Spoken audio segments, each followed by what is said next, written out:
काय गो इतके सगळे साडी काढून जातो खय? काय सांगू तुमका, नवरात्री नेसासाठी ना 9 दिवसांसाठी माझ्याकडे सगळे कलर असत. फक्त एकच कलर नाही, तो म्हणजे ना राखाडी. ती माका ना साडी घेऊ होई या राखाडी रंगाची, कारण ब्लाऊज शिवण मिळायचो नाही ना लवकर, म्हणून जाऊया बाजारात.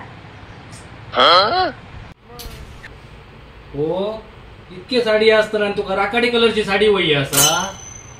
हो मोर नाचता म्हणून लांडोरा नाचता. त्यात सांग नवरात्राचे 9 दिवस आणि 9 कलरच्या साडीयांचा काय संबंध असा? ज्याने तुम्ही काढल्या ना तो माझ्या तावडी गावात होय होतो, त्याचा बरोबरच केला असतो. 9 रंगाची 9 साडी.